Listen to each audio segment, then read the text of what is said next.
their policy is all sales are final, but the school doesn't know what the schools do. So what do you do with your fans in this situation? We're talking about it right now. We want to try and obviously do something for them. I mean, this is such a unique situation that we're in, and certainly appreciate everybody coming to support our team. And we haven't really had a chance to talk about that part as a staff, and we will as soon as we can. And we'll let our fans know what's going on. But it's unfortunate. It really is. I feel bad for our seniors, our team, our staff, all the work that's been put into this game, our fans for traveling all this way over the holidays, and it's just it's an unfortunate situation. Financially, is there, do you guys, in terms of the bowl payouts and that kind of stuff, is there any impact on you guys, or is it just kind of like the game had been played? I haven't heard that, so I'm going to assume not.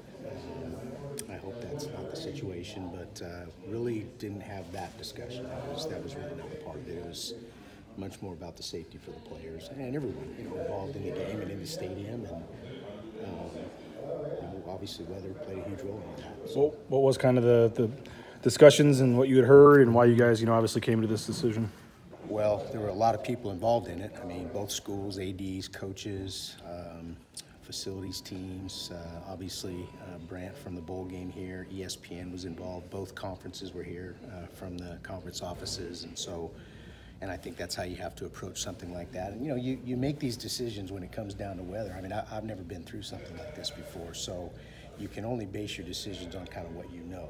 And what we saw coming weather-wise, played a huge role in the final call. This had been the forecast for several days. Mm-hmm. Was there talk at all about, was there something to do to avoid this in terms of date, time, location, anything you could have done to prevent this? Not really. Leading up to the game, I mean, we don't play in Texas very often, so it's funny when there's a storm in Boise. Sometimes it's really bad, and 10 minutes later it's different.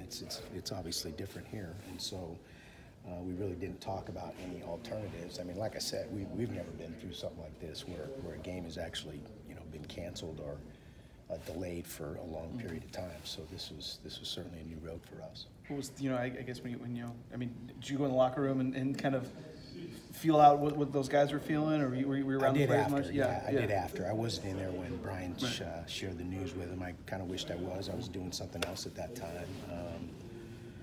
You think about the seniors, obviously, more than anybody, but your team and what they've gone through this year. And, like you heard from the players and the coaches, just wanting to finish in the right way. And it was uncontrollable, sort of like what Brett said. This is kind of is what it is. I mean, that's not the greatest answer in the world, but it's just something we really couldn't control. And we tried to make the best decision in terms of thinking about the student athletes, and I think that's what we did. And why not just wait longer? I mean, Well, we talked about that, and at the end of the day, the recommendation came from the bowl.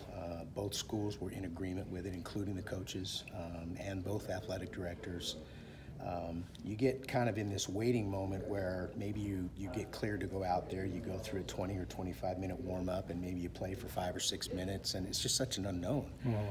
And then they come back in the locker room, and then maybe you have to wait another 2 or 3 hours, where all of a sudden you're starting to talk about, well, gosh, is this game going to end at midnight? And we were concerned about the players' safety, not just from the weather, but the warm-up, the cool-down, and playing, and then not playing, and waiting in the locker room. And it was pretty clear at the end of the day the decision that needed to be made. And I was thankful that there were a lot of people in there that took all those things into consideration. And once the recommendation was made from the bowl and the two schools were on board, then we made the call. How much did it factor in that, if you guys don't have hotels for tonight and players and staff and everybody had commercial flights out of here tonight? I mean, it would have been a logistical... Yeah, we talked about that a little bit. I mean, we've got 70 or 80 guys and staff flying back home.